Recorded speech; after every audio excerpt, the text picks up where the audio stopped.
Seigneur, je bénis ton nom. Je bénis ta sainte présence.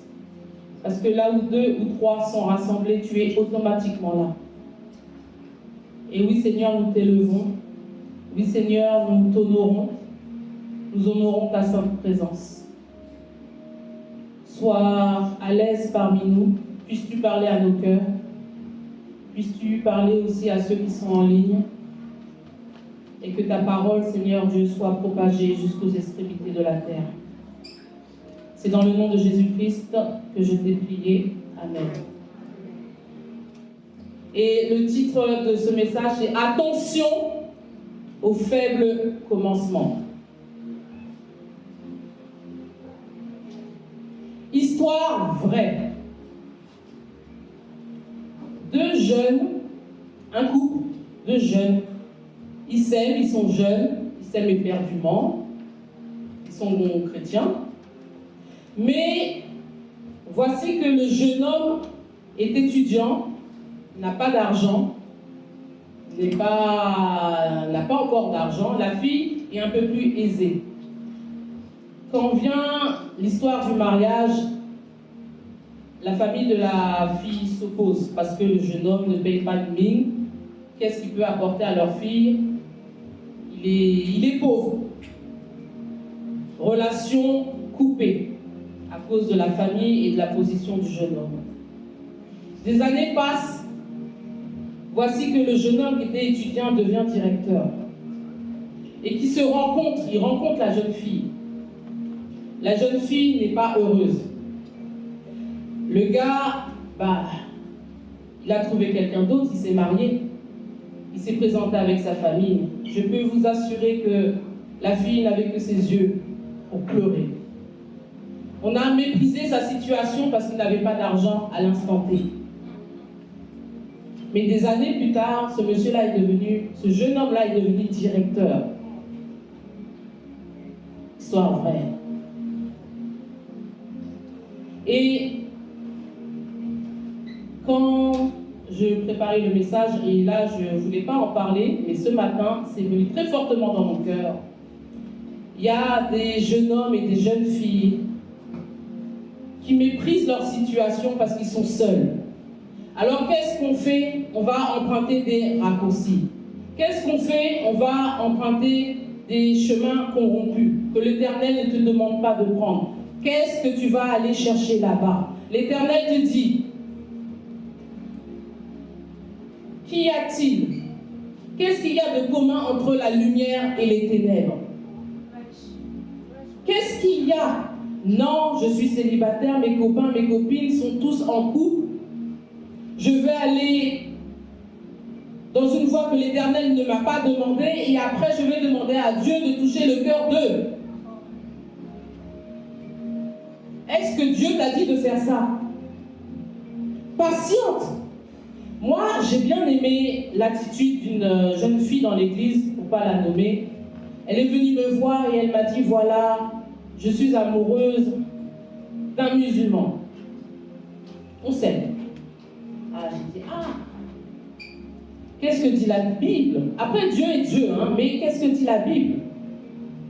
Est-ce que tu as pensé s'il y aura des enfants et la famille et qu'est-ce que ça va donner et ci et ça et ça? J'ai dit, écoute, puisque tu viens m'en parler, on va prier. Le Seigneur a fait très rapidement que, je ne sais pas, leur chemin se sépare. Et voici, il y a un jeune homme qui est parmi nous qui s'est présenté sur son chemin. Et voici, ils sont mariés. Ils sont mariés aujourd'hui. Mais elle est restée dans les voies de Dieu. Et son comportement même a touché le cœur de ce jeune homme qui fait que son mari, qui est son mari actuellement, Paul, a été touché par son comportement. C'est pas que on va prendre une voie qu'on t'a pas demandé, tu vas faire tes affaires et après tu demandes à Dieu. Dieu n'est pas une marionnette. Dieu n'est pas ta marionnette.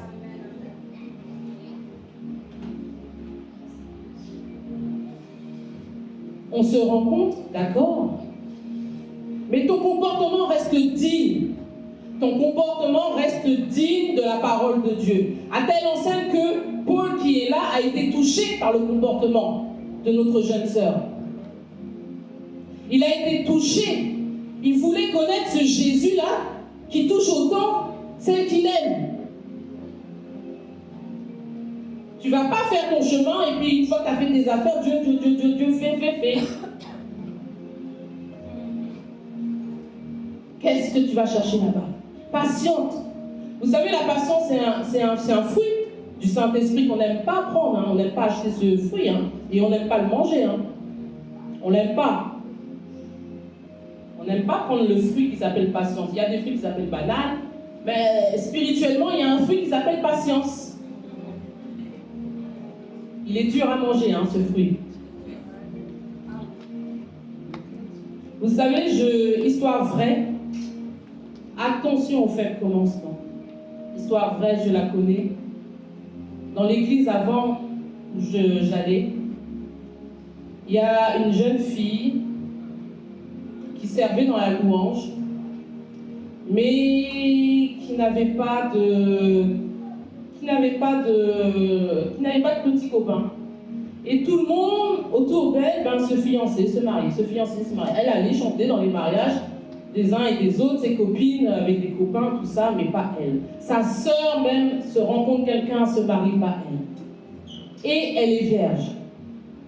Alors je lui dis surtout, mais reste comme ça, je t'assure, reste comme ça. Quand Dieu va te donner, il sera content d'avoir épousé quelqu'un de vierge qu'il n'a jamais connu.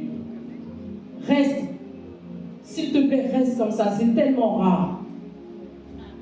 Et un jour, elle a rencontré quelqu'un, alors moi je la surveille de loin, mais elle est restée sur sa position. Elle a présenté à ce gars-là qu'elle était enfant de Dieu, qu'elle était vierge, qu'elle a des principes, qu'elle sert à l'église, elle a invité. Eh bien, je peux vous assurer, le gars, je m'en souviens encore, c'était un concert. Le gars, après le concert, il a vu qui elle était. Et il a dit, c'est trop pour moi, je ne pourrais pas assumer. Je ne veux pas. Et il était perturbé à la fin du concert parce qu'il a dit, je ne peux pas, là, je ne peux pas. Amen. Mais elle a montré qui elle était, qui elle servait, qui elle était en Christ. Ça s'est arrêté du jour au lendemain. Elle était triste parce que... Et j'avais peur qu'elle aille coucher juste pour coucher, parce que là je monte, juste pour dire, parce que je lui dis, alors, comment ça va de ce côté-là? Ouais, je suis toujours vierge, là je monte, tout le monde se marie, et j'ai dit, s'il te plaît, patiente. 30 ans. Toujours pareil. Après, on s'est un peu perdu de vue. Mais pendant ce temps-là, elle chantait pour l'Éternel, elle était dans ses études, madame est devenue avocate. C'est-à-dire qu'elle s'est focalisée sur ses études, elle s'est focalisée sur l'œuvre de Dieu. Et j'ai appris dernièrement, donc après 30 ans, qu'elle a rencontré quelqu'un, un jeune homme qui a trouvé une jeune fille vierge à plus de 30 ans. Elle a 2 enfants. Elle a su manger le fruit de la patience. Et je bénis Dieu pour sa vie. Je ne dis pas son nom, mais si elle écoute la prédication, elle se reconnaîtra. Vous savez, un étudiant en médecine est différent d'un jeune homme. Peut-être qu'un jeune homme va aller sortir le samedi, le vendredi, il va aller s'amuser avec les copains. Lui, il va se concentrer. Mais à 27 ans, peut-être qu'il y a 7 ans, 8 ans, 12 ans d'études, mais à 30 ans, va prendre ce jeune-là, ce jeune médecin qui s'est consacré à ses études, et va prendre un petit jeune qui a fait que des bêtises. Peut-être que même on lui disait, mais tu sors jamais, il est méprisé, et ci et ça. Mais regarde le résultat. Et bien souvent, les faibles commencements, je dis bien les faibles commencements, font l'objet de mépris, font l'objet de raillerie. Vous connaissez Michael Jordan? Parce que j'aime bien, moi, regarder les documentaires, j'aime bien les histoires de la vie, parce qu'on est quand même sur Terre. Ce Jordan-là que vous connaissez, peut-être qu'il y en a qui portent des Jordan. Vous savez qu'avant d'être sélectionné à la NBA, etc., il jouait dans son lycée. Eh bien, les entraîneurs, il y a un entraîneur qui n'a pas voulu de Jordan. Pourquoi? Parce qu'il était trop maigrichon à l'époque et il n'était pas assez grand. Donc l'entraîneur a dit dans ce reportage, eh oui, c'est moi l'entraîneur qui ai refusé de prendre Jordan. Il le regrette. Pourquoi? Parce qu'il a vu un maigrichon qui n'a pas cru en lui. Et je regardais ce reportage-là, il y a des agents qui sont là. Et Jordan, à l'époque, ne voyait que Adidas. À l'époque, dans les années 70, c'était Adidas en premier, c'était Converse et Nike avaient quelques 10% du marché. Nike était vraiment en dessous. Nike n'avait pas le joueur qui pourrait faire propulser la marque.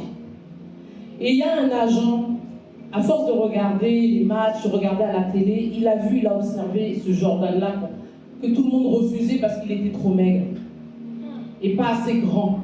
Il a vu, il a revu, il a vu son jeu, il a détecté quelque chose et il a dit à son directeur, Monsieur Nike, c'est là que j'ai su que Nike portait le nom du directeur, Monsieur Nike, on doit tout miser sur ce jeune-là. Ils vont braver tous les interdits. Ils vont mettre tout leur argent. À la base, c'était sur 3 joueurs. Ils ont dit non, on va tout miser sur ce jeune homme. Et il va voir les parents, la mère. Histoire vraie, hein? Et il va sortir tout ce qu'il y a dans son cœur. Je crois en lui, différemment de les Adidas et compagnie. C'était des gens, c'est les Allemands Adidas. Et finalement, Jordan, qui ne voulait pas signer avec la plus petite marque, a été convaincu par le plaidoyer de cet agent, ce qui était vraiment, ça sortait des tripes. On croyait en lui. Le designer a dit, on va faire une chaussure à ton nom, Air Jordan. Si vous pouvez regarder ce reportage, Air. Et là, ça l'a touché. Parce qu'on lui a donné de l'importance alors qu'il n'en avait pas. Et il a signé, et non seulement il a signé, avec ses parents, ils ont dit, bon, puisque vous faites une chaussure au nom de mon fils, je veux que toutes les ventes, les prochaines, les futures, jusqu'à que mon fils ait un pourcentage sur ces ventes-là. À l'époque, c'était pas possible, le reportage, il est trop bien fait. Et puis finalement, le directeur qui a dit, on n'a rien à perdre. On n'a rien à perdre, on est au plus bas, on va peut-être fermer. Ok, ça marche.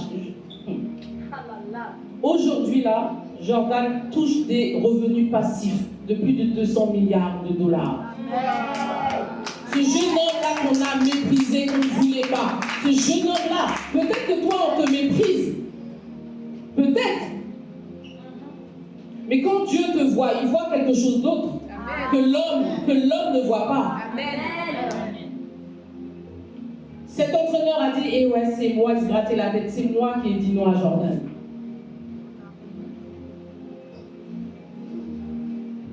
Quand tu parcours la Bible et que tu prends par exemple la vie de David, vous connaissez David et Goliath, David. Ce jeune homme de 17 ans, envoyé dans les champs, garder les brebis, etc., qui n'était même pas considéré par son père, je ne sais. Quand il faut déterminer un roi parmi les leurs, le père ne le présente même pas. Ne le présente même pas. Tu as combien de fils? Il oublie de parler du dernier. C'est dans quelle famille on fait ça? Le niveau de mépris. Mais qui aurait pu croire que ce berger-là allait devenir le grand David qu'on connaît actuellement? L'homme selon le cœur de Dieu. Celui que ses frères même méprisaient quand il venait apporter le repas dans les champs de bataille. Qu'est-ce que tu fais là, toi? Va-t'en.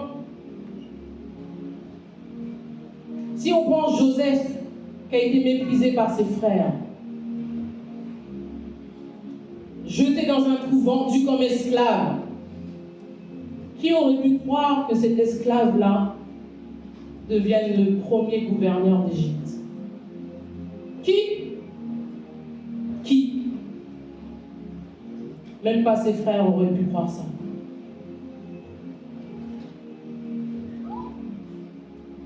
quant à Jésus.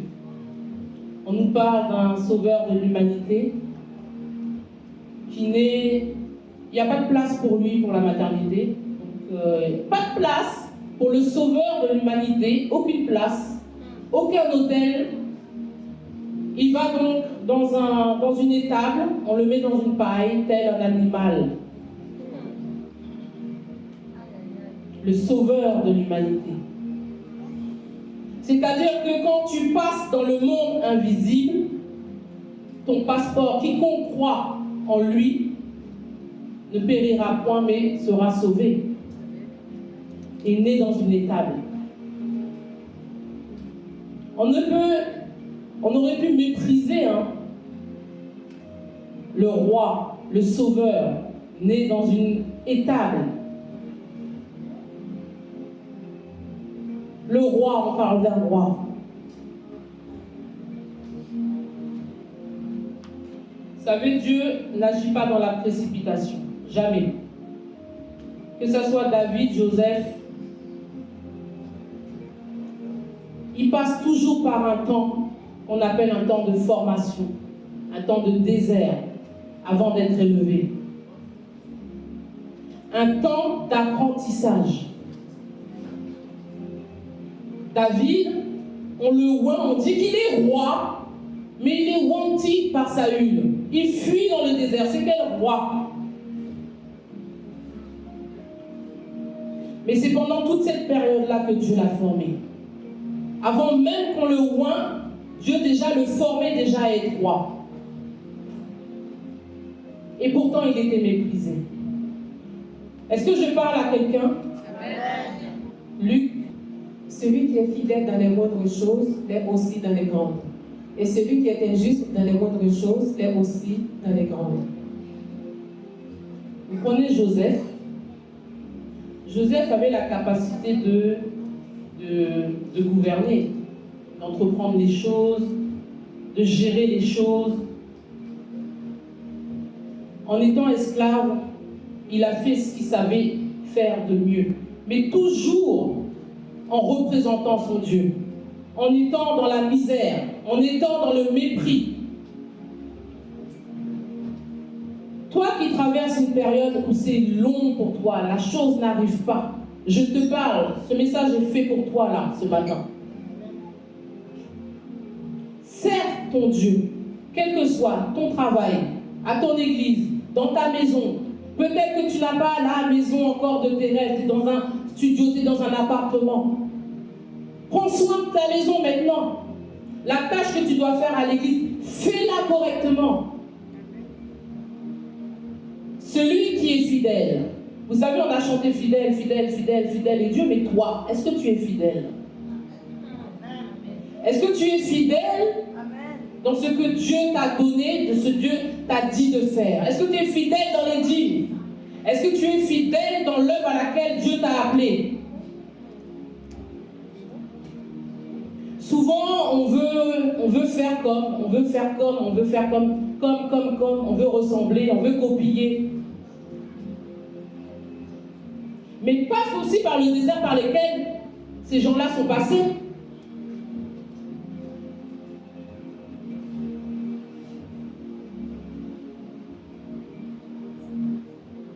Dieu te donne une parole. Cette parole-là, tu la gardes pour toi. Des fois, c'est des simples paroles. Vous savez, je ne sais pas qui connaît mon filleul pour les anciens. J'appelais mon filleul chéri. Elle est où, Lily? Un jour, il y a Coco, mais avant Coco, j'en ai deux. Oui. Et un jour, je lui parle comme ça, mais ce n'était pas prévu. Je lui parle de Jésus, je ne sais pas, du baptême, etc. Et puis voilà, on passe à autre chose. Je lui parle dans la voiture. Et le gamin, il écoute. Et puis après, peut-être 2, 3, 4 mois après, j'apprends, il me dit, Marraine, tu sais, quand tu m'avais parlé, ça m'a bouleversée. Et aujourd'hui, je suis baptisée. Une parole. Une parole. Voilà elle qui est là. Elle était là, elle a vu son mari se faire, elle rigole. son mari se faire baptiser, tout ça. Et puis, je ne sais pas, ça me brûle. Donc je vais la voir à un moment donné, dans le culte, après le culte, et puis je lui parle. Et puis c'est terminé, je passe à autre chose. Anthony, en rentrant à la maison, il m'a dit, Nathalie, mais qu'est-ce que tu as dit à Gwenaëlle? Elle a pris la décision de se faire baptiser. Amen. Mais c'était une parole. Amen. On peut mépriser, Dieu te parle, on peut mépriser, tu dis, bon, c'est rien. Ne méprise pas. Voici Gwenaëlle, elle est là et elle sert. Amen. Vous avez vu comment elle danse quand elle donne les... J'aime bien la voir. J'aime bien la voir. Amen, amen, amen. Une simple petite parole qu'on peut mépriser.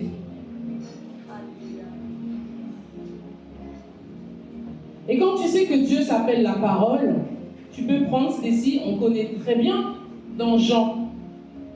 Au commencement, Jean 1. Au commencement était la parole. Au commencement était quoi? La parole. Et la parole était avec Dieu. Et la parole était avec qui? Dieu. Et la parole était Dieu. Et la parole est quoi? Dieu. Et la parole est Dieu. Quand Dieu te donne une parole, ne la méprise pas. Quand Dieu te parle, ne méprise pas. Et bien souvent, nous les chrétiens, on méprise la parole de Dieu. Il y a des prédications qui sont faites, des fois même le pasteur il dit qu'est-ce qui a été dit le mardi, hein? Qu'est-ce qui a été dit? Grand silence. Grand silence. Pourtant on nous dit que Dieu, la parole est Dieu, la parole est Dieu. On ne prend pas garde, on méprise, on ne fait pas attention. Chrétiens aventuriers, on arrive en retard, on fait l'œuvre avec négligence. Vous savez, les ennemis, là, les satanistes, même les ex-satanistes, quand vous prenez leur témoignage, ils sont à l'heure. Quand le diable leur donne rendez-vous, là, ils sont à l'heure. Ils arrivent en retard, le diable les tue. Nous, les chrétiens, on n'honore pas la présence de Dieu, on arrive en retard, on commence en retard. La parole est dite, mais ça rentre là et ça sort là-bas. Et vous savez, le diable, qui sait très bien que la parole est Dieu, quand Adam et Ève ont péché, Dieu a dit une parole. Il a dit quoi au diable? La postérité de la femme t'écrasera la tête. Vous croyez que cette parole-là est tombée là comme ça? Vous croyez? Ah. Il sait très bien que quand Dieu parle, il parle. Il voit Noé, il va pervertir tout le monde. Dieu va faire une razzia dans le monde. Le déluge, il dit chouette. La postérité de la femme là, il n'y en a pas, Dieu. T'as fait le déluge. Vient Abraham, un idolâtre. Le diable cherche, il cherche. Est-ce que ça peut venir d'Abraham, un idolâtre? Ah, peut-être on va chercher dans cette piste-là. Stérilité à fond, stérilité à fond. À quel âge Abraham a été père? Mais il a tenu bon. Isaac, Jacob l'usurpateur. Jacob déjà combat dans le sein maternel. Va avoir une vie, on va l'exploiter. On va l'exploiter. Jacob on est obligé de casser sa côte là pour rentrer dans le plan de Dieu. Le diable, il est là, il parcourt les années. Qui va m'écraser la tête? Il a entendu la parole, hein? Ah, le diable n'oublie pas, mais nous les chrétiens, on oublie. Jacob a des fils. Le diable va se tromper. Il va aller vers Lévi. Il va entendre qu'il y aura un libérateur des Juifs. Il va dire, ah, ça doit être là. Mais il s'est trompé. Il est passé par Moïse. On a voulu et on a fait tuer tous les enfants nés là. Il pensait que c'était là. Parce que lui, le diable, il garde en tête que la postérité de la femme va m'écraser la tête. Il s'est trompé. Il passe par Joseph. On va le persécuter à fond, Joseph. Mais ce n'est pas par Joseph que ira la descendance de la femme. C'est par Judas. On va vers David. Allez, on va aussi le persécuter. Jusqu'à Jésus. On entend qu'il y a un enfant qui va être libérateur. Ah, le diable dit, ah, c'est par là, la postérité de David. On va faire tuer encore des nouveau-nés. Mais ça ne marche pas. Dieu a parlé. Dieu a parlé. Jésus prend son baptême. Et là, Dieu parle encore. Il dit, voici, voici, voici, les cieux s'ouvrent, voici mon fils bien-aimé en qui j'ai mis toute mon affection. Ah, j'imagine le diable dire à ses démons, ah, le voilà. La postérité qui va m'écraser la tête, le voilà. Allez, désert, viens Jésus, viens. Le diable attaque quand on est faible. Jésus est affamé, 40 jours de jeûne. Le diable, il vient toujours à un moment de faiblesse.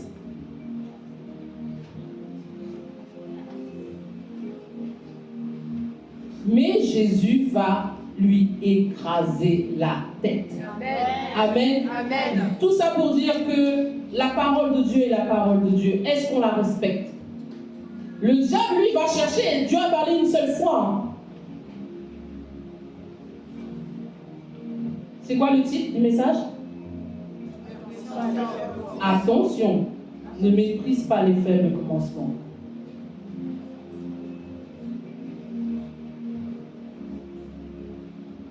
Alléluia. Vous savez, il vaut mieux la fin d'une chose qu'un son commencement, nous dit la Bible. Ecclésiaste nous dit ça. Vaut mieux la fin d'une chose que son commencement. Tu peux être dans les débuts, mais si tu n'accomplis pas la volonté de Dieu, vous savez, Judas faisait partie des 12 ans. Vaut mieux la fin d'une chose que son commencement.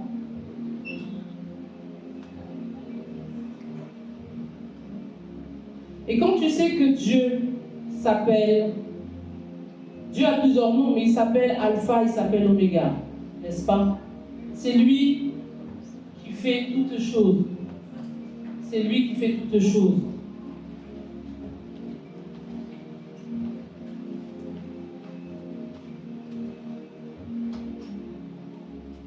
Fais attention à comment tu traites ce que Dieu a établi. Même si c'est tout petit au départ. Fais attention aux faibles commencements. On va aller dans Acte 5. Et maintenant, je vous le dis, ne vous occupez plus de ces hommes et laissez-les aller. Si cette entreprise ou cette œuvre vient des hommes, elle se détruira. Mais si elle vient de Dieu, vous ne pourrez la détruire. Ne courez pas le risque d'avoir combattu contre Dieu. Ah! Quand une chose vient de Dieu, fais attention à ne pas la combattre. Je te dis, fais attention à ne pas la combattre. Fais attention à ne pas combattre un homme de Dieu. Fais attention à ne pas calomnier sur sa tête. Fais attention à ne pas dire n'importe quoi derrière. Fais attention. On va prendre 1 Corinthiens. Qui croit que cette église a été conçue par le Saint-Esprit? J'ai pas entendu? Amen. Amen. Selon la grâce de Dieu qui m'a été donnée, j'ai posé le fondement comme un sage architecte, et un autre bâtit dessus. Mais que chacun prenne garde à la manière dont il bâtit dessus. Là, c'est Paul qui parle. Car personne ne peut poser un autre fondement que celui qui a été posé, savoir Jésus-Christ. Or, si quelqu'un bâtit sur ce fondement avec de l'or, de l'argent, des pierres précieuses, du bois, du foin, du chaume, l'œuvre de chacun sera manifestée. Tu viens à l'église, tu viens dans une église. Attention, il y a des fondements, il y a des règles, il y a des lois. Fais attention à ce que tu fais dans l'œuvre de Dieu. Fais attention, surtout que tu es dans un service, fais attention à l'œuvre de Dieu.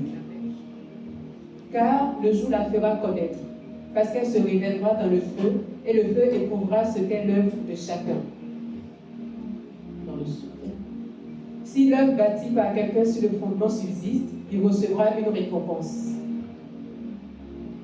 Si l'œuvre de quelqu'un est consumée, il perdra sa récompense, Pour lui, il sera sauvé, mais comme au travers du feu. Ne savez-vous pas que vous êtes le temple de Dieu et que l'Esprit de Dieu habite en vous? Il y a eu un temps de Covid, n'est-ce pas? Vous vous souvenez? Ça m'a marqué. Ça m'a marqué quand j'ai entendu qu'il y a des églises à cause du Covid qui ont fermé, qui n'ont pas survécu. Excusez-moi. Hein.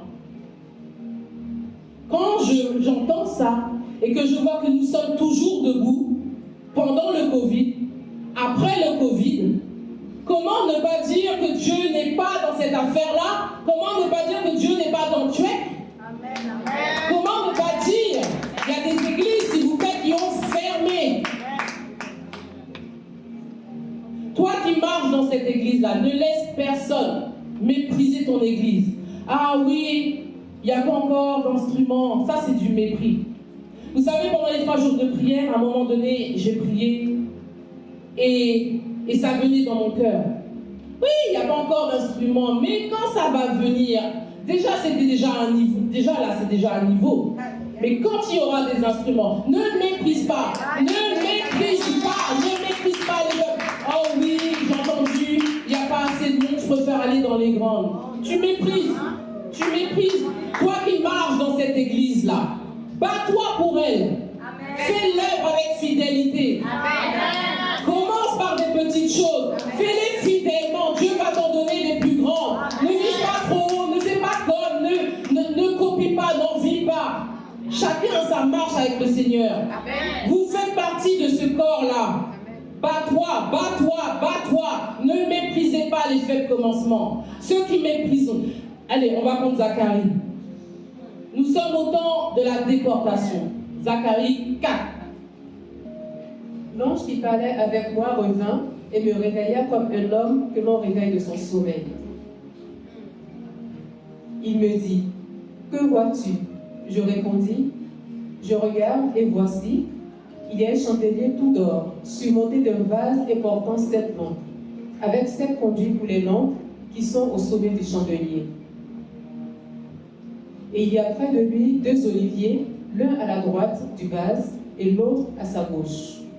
Et reprenant la parole, je dis à l'ange qui parlait avec moi, que signifient ces choses, mon Seigneur?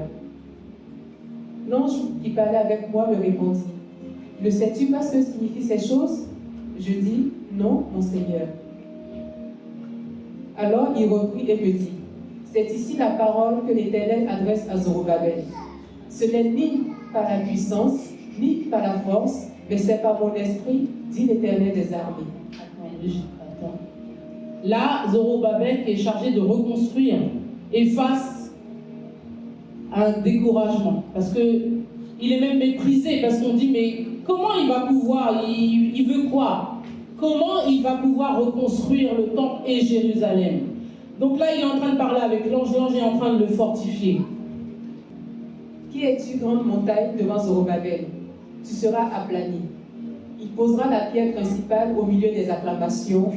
Là où il y a la désolation, là où il y a le mépris, là où il y a le néant, là où il y a le chaos, l'ange dit que il posera la pierre principale au milieu des acclamations. C'est-à-dire qu'il y aura encore de la louange dans ce temple. Il y aura encore le meilleur est à venir. Laisse-moi te dire que le meilleur est à venir. Grâce sur grâce pour elle.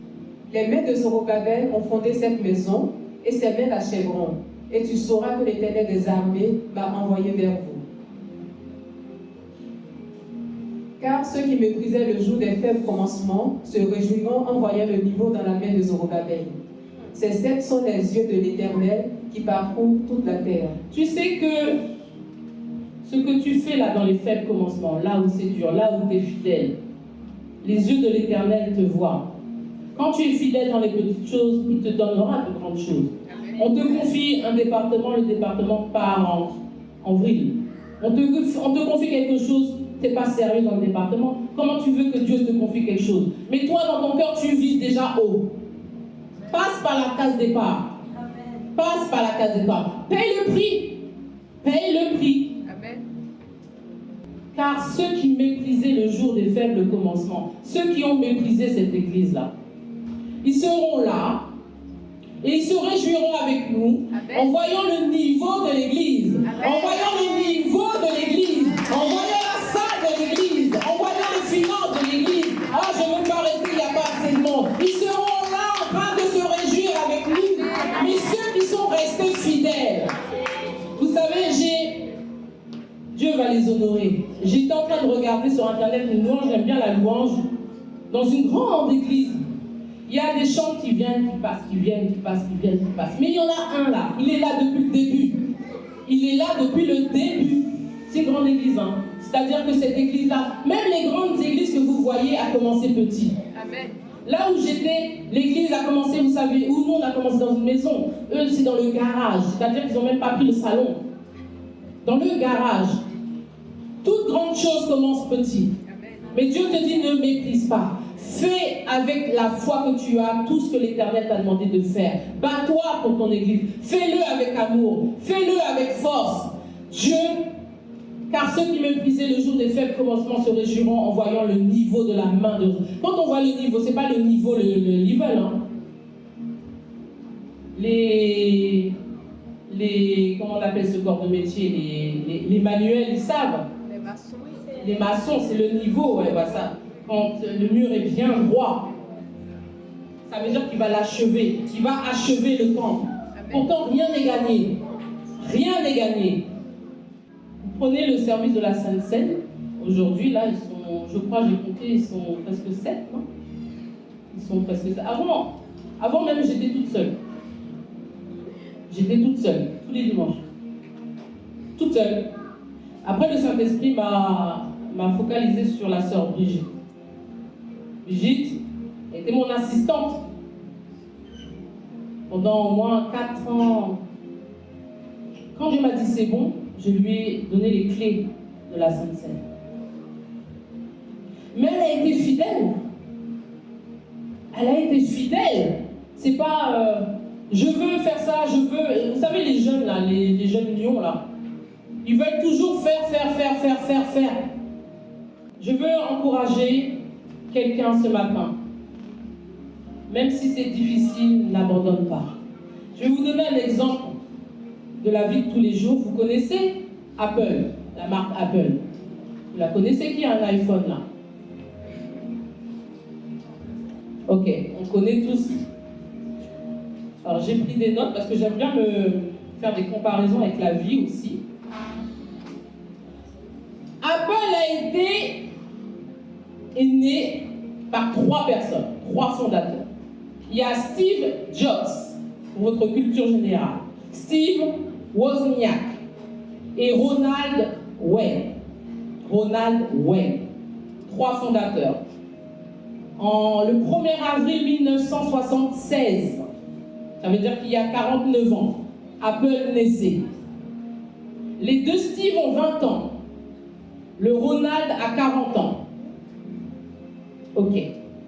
Le Ronald, lui, c'est un dessinateur industriel. C'est lui qui va faire le premier logo qu'on ne connaît pas. C'est pas celui-là, là, la pomme croquée. C'était l'un de ses coéquipiers, pas coéquipiers, cofondateurs, sous un arbre, avec une pomme qui allait tomber. C'était pour la loi de la gravité. C'était pour inspirer ça. C'était le premier logo. C'est lui qui l'a fait. C'est lui qui a fait aussi, qui a rédigé le mode d'emploi du premier ordinateur. Le Ronald Wayne, le plus âgé, celui qui avait 40 ans. Mais ce Ronald-là est face à 2 jeunes. Ils ont 20 ans. Il y en a un qui est prêt à mettre 15 000 $ pour investir. L'autre, il a décidé tous les jours. Ça lui fait peur. Ça lui fait peur. Il se dit, mais moi, si j'investis, j'ai une famille déjà, j'ai une maison. Eux, ils vont rien perdre. Ils sont chez papa, maman, etc. Il a eu peur, il a stressé. Au bout de 12 jours, il a vendu ses parts. Il a tout abandonné. Et il a vendu ses parts aux 2 Steve pour 800 $. 400. Mais c'est à l'époque, hein, en 76. Hein. Il a vendu ses 10 parts, ses 10%. Vous savez combien valent ces 10% aujourd'hui? Attendez. Vous savez combien il les a vendus? 800. Aujourd'hui, ça vend 300 milliards. 300 milliards. Le gars, pourtant, il était dans la vision. Hein. Mais il a méprisé. Il n'y a pas cru. Tu crois? Toi qui marches dans cette église, est-ce que tu y crois? Est-ce que tu y crois? 800 dollars. Aujourd'hui, ça vend 300 milliards. Aujourd'hui, il a 89 ans et il vit dans un mobil-home avec une toute petite retraite. Et il dit ne pas regretter, mais ça, on n'est pas obligé de le croire. Hein. Pas du tout. Pas du tout. Tout ça pour vous dire quoi?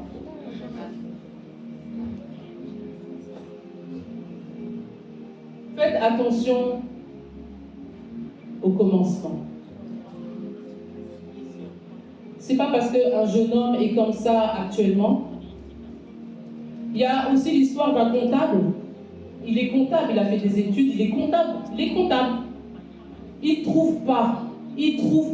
Il passe des entretiens. Et on lui propose autre chose. Il discute avec sa femme pour être gestionnaire de stock, là, il faut porter les choses, etc. Il se dit, bon, tu vas être enceinte, en attendant de trouver, je vais prendre. Et là, ses collègues, ils volent les choses, en fait. Et on le méprise parce qu'il garde sa position. Moi, je suis chrétien, je ne vais pas voler. Oh, toi, le comptable, là, t'es où, là? En tout cas, t'es avec nous, tu vas moisir là avec nous. Il est vraiment... Et c'est dur pour lui, parce que c'est physique. Lui, c'est un intellectuel. Il dit à sa femme, on me méprise, on se moque de moi, c'est difficile. Oh Dieu, tu es où? Un jour, le directeur comptable part de l'entreprise. Il part de l'entreprise. Et pendant tout ce temps-là, difficile pour lui, il a accepté un travail qui n'était pas... Mais regardez le plan de Dieu. Il est resté fidèle. Le directeur est parti. Et pendant ce temps-là, le chef de gestion de stock a fait un bon rapport à ce directeur en disant vraiment il est intègre, c'est difficile pour lui, mais il a une bonne mentalité, il arrive à l'heure, il fait son mieux, c'est pas son... Mais il lui vante des éloges. Et quand, mince alors, le directeur, on n'a plus de directeur, Dieu fait quoi? Connexion. Mais ce jeune homme-là, il a des diplômes. Du coup, on l'a appelé et on lui a proposé il a dit, il est tellement intègre, comme Joseph, que c'est à lui qu'on va donner ce poste. C'est d'ailleurs même pas comptable, directeur comptable. Directeur comptable. Mais le gars a accepté un travail qui n'était pas le sien pour nourrir sa famille. Mais regardez le plan de Dieu. Ma copine a accepté de rester célibataire, de préserver sa virginité. Mais regardez la fin. 1, elle est avocate. 2, elle s'est mariée, elle a des enfants, elle a une maison. Amen. J'aimerais encourager quelqu'un. N'abandonne pas. Même si pour toi le fruit qui s'appelle patience n'est pas bon, prends-le. Agis fidèlement. Si tu sers dans l'église, sers avec fidélité.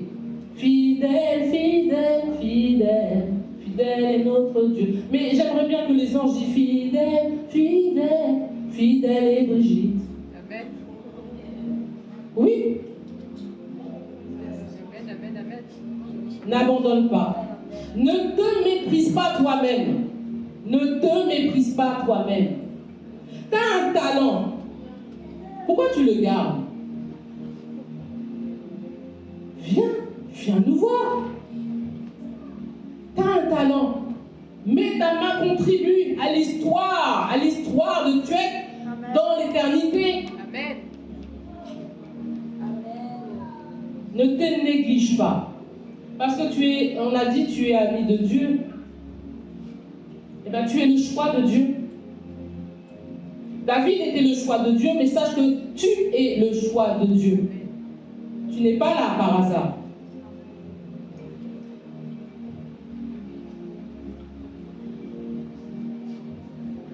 Et si Dieu a suscité un rêve, si Dieu t'a parlé, fais comme Zorobabel.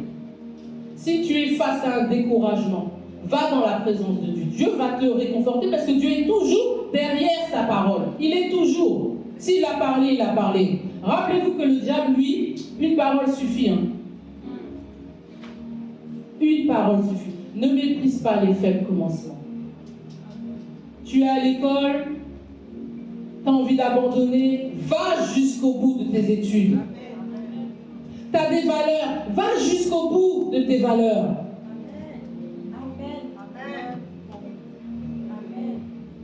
Va jusqu'au bout. Prends exemple David, prends exemple Joseph. Vous savez, David, vous connaissez le psaume 23, pardon. On le connaît tous, l'Éternel est mon berger. Cantique de David, l'Éternel est mon berger, je ne manquerai de rien. Tu peux le dire en même temps, Brigitte. L'Éternel est... Dis-le. L'Éternel est mon berger, je ne manquerai de rien. Il me fait reposer. Vas-y, Il me fait reposer dans de verts pâturages. Il me dirige près des eaux paisibles. Il restaure mon âme. Il me conduit vers les sentiers de la justice à cause de son nom. Quand je marche dans la vallée de l'ombre de la mort, je ne crains aucun mal, car tu es avec moi, ô Dieu. Ta houlette et ton bâton me rassurent.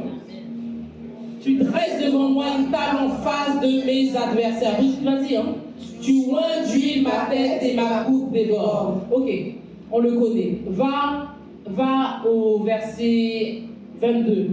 C'est juste avant. Vous voyez, là, on le connaît, on le récite. L'Éternel est mon berger, je ne manquerai de rien. Mais quand David dit ça, là, vous croyez qu'il est au summum? Vous croyez qu'il est au summum de son état? Regardez le verset 22. Il dit ça quand il est au plus bas. Quand il est dans un faible commencement. Ouais, 22. Le psaume 22. Sauve-moi de la gueule du lion. Délivre-moi des cornes du buffle. Le psaume 22. Je publierai ton nom parmi mes frères. Je te célébrerai au milieu de l'assemblée. Vous qui craignez l'Éternel, louez-le, vous tous, postérité de Jacob, glorifiez-le. Tremblez devant lui, vous tous, postérité d'Israël.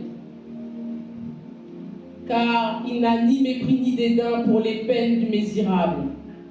Il ne lui cache point sa face, mais il l'écoute quand il crie à lui. David sait qui est son Dieu, mais il est dans une position de détresse extrême. Extrême. Au verset 22, je crie à toi, ô Dieu, délivre-moi. Au verset 23, au chapitre 23, l'Éternel est mon berger, je ne manquerai de rien. Voici comment un serviteur, une servante de Dieu doit parler, même dans les faibles. Ah oui, je chante, il n'y a pas mieux de ça. Tiens, on peut être découragé. On peut même se moquer de toi.